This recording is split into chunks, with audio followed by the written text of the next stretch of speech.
ATA Animation Studio taqdim etadi. Al-Azhar Islom tadqiqot akademiyasi qoshidagi tarjima tadqiqot markazining diniy va tarixiy nazorati ostida ishlangan. Allohning habibi Muhammad sallallohu alayhi va sallamning siratlari asosida.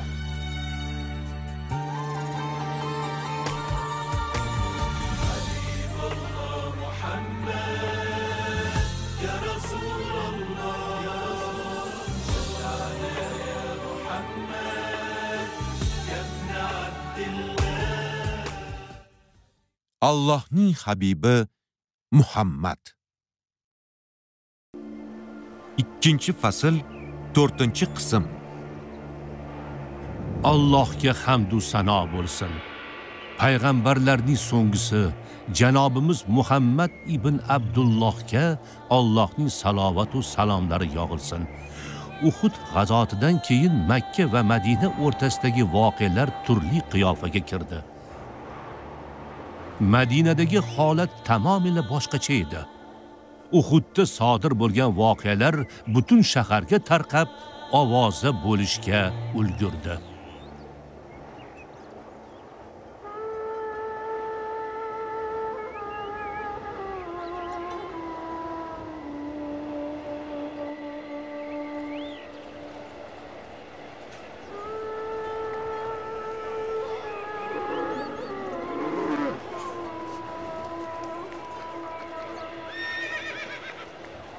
Akajon, bizning o'liklarimiz do'zaxda, ularning o'liklari esa jannatda ekan. Bu nima degani? Ukajon, musulmonlar aytayotgan gaplarga e'tibor berma. Lekin musulmonlar Badrda g'alaba qozondi. Bu tasodif, ukajon. Boshqa takrorlanmaydi. G'alaba musulmonlar tarafidaligi ko'rinib qoldi. Ozchilikdan iborat guruh Allohning izni ila ko'pchilikni mag'lub etdi. O'sha lahzalarda Nabiy sallallohu alayhi va sallam islomning arsloni deb atagan amakilari Hamza yuksak jasorat bilan mardonavor jang qilayotgan edilar. Hamma u zotning yonlaridan tum-taraqay qocha boshladi. Ey Hamza, sen menikisan. Hamza dovyuraklik bilan jang qildi hamda qilichi bilan raqibini yer tishlatdi. Hamza kim o'lishni istaydi deb baqirdi. Sibo ismli kishi u bilan yakkama-yakka jangga chiqdi.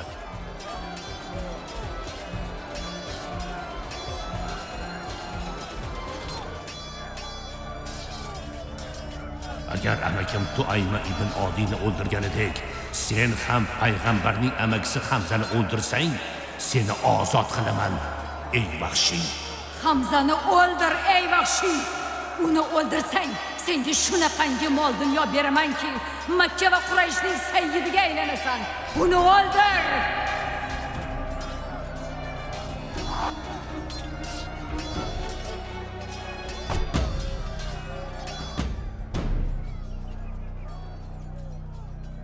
Islomning arsloni payg'ambarimiz sallallohu alayhi va sallamning amakilari Hamza qatl qilindilar.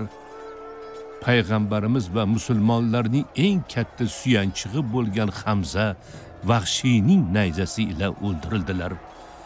Ehtimol Hamzaning o'limi sabab o'sha kunning voqealar rivoji o'zgarib ketdi. Musulmonlar tarixida o'chmas iz qoldirgan ushbu kunda Hamzaning o'limidan keyingi voqealar jangning borishiga katta ta'sir ko'rsatdi va kutilmagan oqibatlar keltirib chiqardi.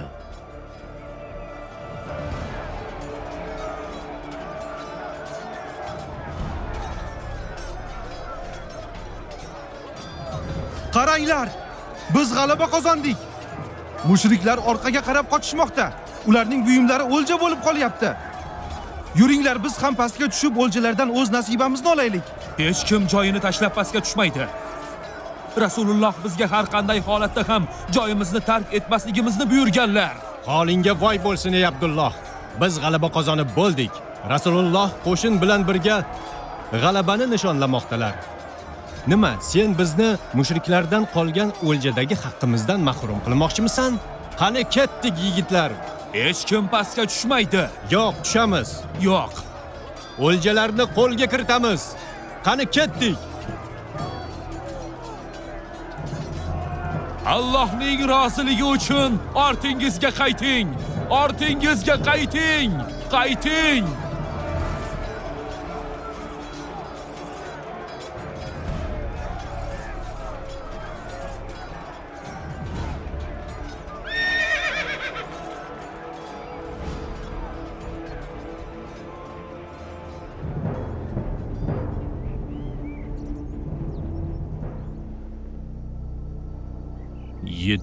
dan ortiq kishi shahid bo'ldi.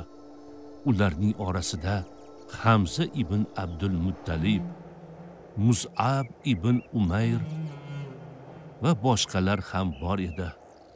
Bir necha yuzlab kishi jarohatlandi. Jumladan Rasululloh sallallohu alayhi va sallam ham. Biz uddaladik. Sen buni amalga oshirding ey Baxshiy. Endi senga va'da qilgan narsalarimga ega bo'lasan. Ey ayollar! Muhammadga ergashganlarning o'lgan tanasidan quloq va burunlarini kesib oling. Menga Hamzaning jasadini qidirib boringlar. Hamza, oxiri seni topdim-a. Endi seni mendan kim qutqara oladi? Hamza. Ey Hamza, meni eshityapsanmi? Men Hind bintu Utbaman. Sen o'ldirgan odamlaringni eslaysanmi ey Hamza? Otam, akam, amakim. Bular uchun o'liming kifoya qiladimi? Yo'q. Senga o'limning o'zi yetarli jazo emas. Hay Vahshiy, uni oshqozonini yorib tashla. Men uning jigarini olmoqchiman.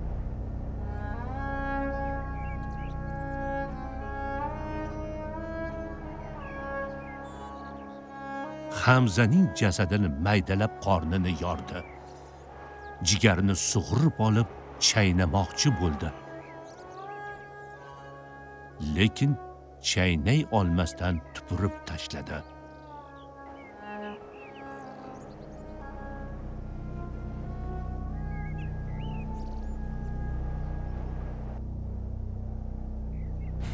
Musulmonlardan tirik qolganlari Rasulullohni o'rab oldilar. U zotni himoya qilish uchun Uhud tog'iga ko'tarildilar. Sizlardan ko'pchilikni qatl qildik. Ular orasida Muhammad bormi? Rasululloh sahobalarga qarab, unga javob bermang dedilar. Ular orasida Ibn Qofa bormi? Payg'ambarimiz sahobalariga unga javob qaytarmang dedilar. Ular ichida Ibn Hattob bormi? Rasululloh sallallohu alayhi va sallam unga javob qaytarmang dedilar. Qubal oli bo'ldi. Rasululloh unga javob qaytar ey Umar dedilar. Umar ibn Hattob unga javob qaytardi. Alloh eng oliy va eng ulug'dir. Bizning o'liklarimiz jannatda, sizning o'liklaringiz do'zaxdadir. Ey Muhammad, jangda goh u tomon, goh bu tomon yutadi. Bu kun Badr kunining o'chidir. Keyingi jang yana Badrda bo'ladi. Kelasi yili Rasululloh sahobalardan biriga, "Ha, o'sha yer sen bilan bizning uchrashadigan joyimiz" deb ayt. Rasululloh sallallohu alayhi va sallam sahobalarga safga tekislanib turinglar. Men ulug' Robbimga duo qilaman dedilar. Ular payg'ambarimizning ortlaridan saf tortib turishdi. U zot duo qildilar. Allohim, barcha hamd va sano sengadir. Allohim, sen bergan narsani hech kim ushlab qola olmaydi. Sen ushlab qolgan narsani esa hech kim ato eta olmaydi. Sen zalolatga ketkazgan kishini hech kim hidoyat qila olmaydi. Sen hidoyat qilgan kishini esa hech kim yo'ldan ozdira olmaydi. Allohim, qavmimning gunohini kechir, ular hali bilishmaydi. Rasululloh qavmlardan aziyat ko'rgan bo'lsalar-da, 70 dan ortiq kishi shahid bo'lgan va yana bir necha yuz kishi yarador holda bo'lsa-da, Rasululloh o'z qavmlari haqqiga duoyi xayr qildilar. Rasululloh sallallohu alayhi va sallamning siyratlaridan har doim bag'ri keng va kechirimli bo'lishni o'rganamiz.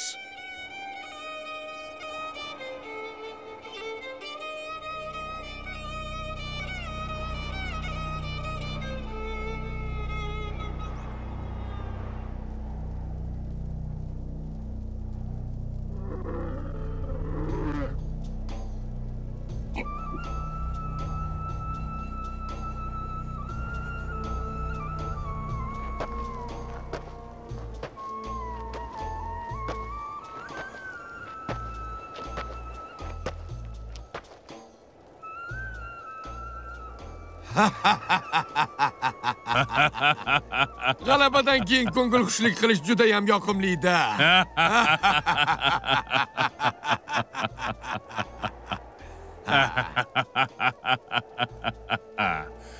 Urushning avvalidagi mag'lubiyatdan keyin Muhammadning ustidan g'alaba qozonishni orzu ham qila olmasdik. Qani ich ey Ibn Valid, sen Uhud jangining qahramonisan. Xolid, tinchlikmi? Senga nima bo'ldi? Bugun negadir o'ychan ko'rinasan. Muhammadga ergashganlarning jasorati haqida o'ylayapman. Ular Muhammadni himoya qilish uchun mardonavar jang qilmoqdalar.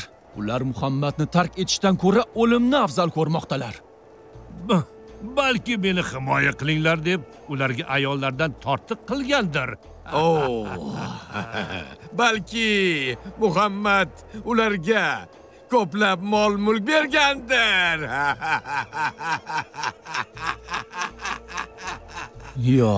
Yo'q. Aslo unday emas. Ular Muhammadni qandaydir boshqa sababdan himoya qilmoqdalar. Muhammad uchun o'zlarini qurbon qilishga ham tayyorlar.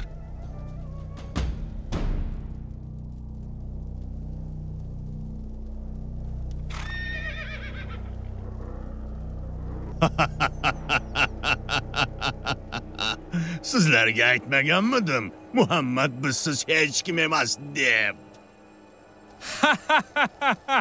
U Uhuddagi mag'lubiyatdan keyin Avs va Xazraj qabilasining sayyidi, umuman Madinaning sayyidi nechog'lik ahamiyatga ega ekanini bilib oladi. Ehtimol u ey Ibn Salul, meni qutqar, ey Madina boshlig'i deyish uchun bo'yin egib kelar. Yo'q. Biz o'zimizni avvalgidek tutishimiz kerak. O'lganlar uchun o'zimizni xafa qilib ko'rsatamiz. Muhammad osonlikcha bosh egadiganlardan emas.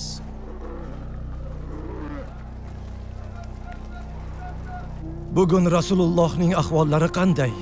Jarohatlari bitib, tuzalib qolyaptilar deb eshitdim. Qizlari Fatima va kuyovlari Ali ibn Abi Talib u zotning yaralariga malham qo'yishibdi. Hozir ancha yaxshilar deb aytishdi. Lekin qalb jarohatlari oson bitmaydi. Mushriklar Hamzani qatl qilib, uning jasadini burda qilib tashlaganini ko'rganlaridagi yuz qiyofalari hali ham ko'z o'ngimdan ketmayapti. Payg'ambarimiz qattiq xafa bo'ldilar. Rasululloh g'azablanganlaridan Allohga qasamki, bir kun kelib Alloh bizni ularning ustidan g'olib qilsa, ularning jasadini shu darajada maydalab tilkapora qilaylikki, hali biror arab bunday qilmagan dedilar. Shunda Alloh taolo ushbu oyatni nozil qildi. Agar intiqom olmoqchi bo'lsangiz, u holda faqat sizlarga yetkazilgan ziyon barobarida intiqom olingiz. Agar sabr qilsangiz, albatta bu sabr qiluvchi kishilar uchun yaxshiroqdir.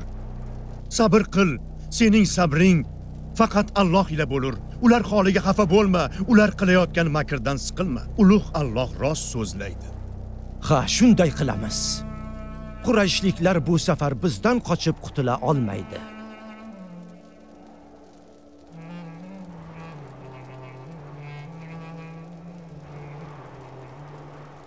Payg'ambarimiz va Uhudda yarador bo'lganlarning jarohatlari bitib tuzaldilar. Hijratning 3-yili ham o'z yakuniga yetay deb qoldi. Bu paytga kelib payg'ambarimizga va Madina ahliga xursandchilik keltirgan va Uhuddagi jarohatlarga bir oz tasalli bo'lgan hodisalar ham ro'y berdi. Usmon ibn Affon roziyallohu anhu ayoli Ruqayyaning vafotidan so'ng Rasululloh sallallohu alayhi va sallamning qizlari Ummu Kulsumga uylandi. Fatima onamiz va Ali ibn Abu Talibning xonadonlarida esa boshqa hodisa kutilayotgan edi.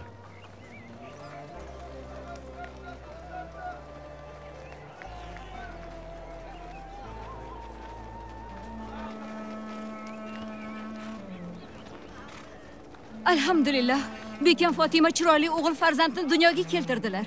Allohga shukr. Nima deb ism qo'yishdi? Rasululloh Hasan deb ism qo'ydilar. Hijratning 3-yili o'zining g'am tashvishlari yu quvonch shodliklari bilan nihoyasiga yetdi. Hijratning 4-yili boshlandi. Qurayshliklar hali ham Rasululloh sallallohu alayhi va sallamga qarshi qalblarida kek saqlar, u zotdan butunlay qutulishni istar edi. Quraysh sayyidlarining fikricha, Rasulullohni yo'q qilishsa, islom dini ham butkul barham topar edi.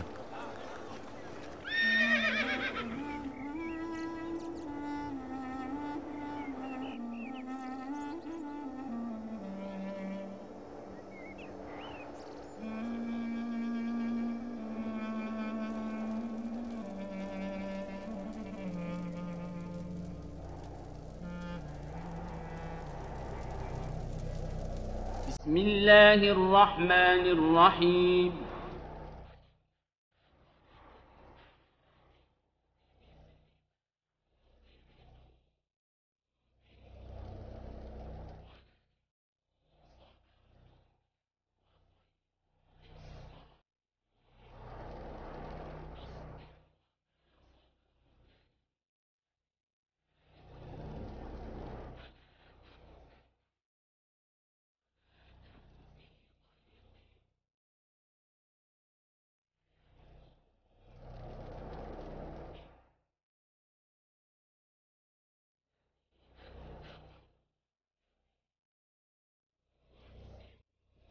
iqob qiladigan bo'lsangiz, o'zingizga qilingan iqobga o'xshash iqob qiling.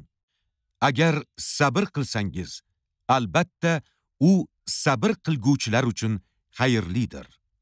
Sabr qil. Sening sabring faqat Alloh ila bo'lur. Ular holiga xafa bo'lma. Ular qilayotgan makrdan siqilma. Albatta, Alloh taqvo qilganlar va go'zal ishlar qilganlar bilandir. Nahl surasi 126-128 oyatlar.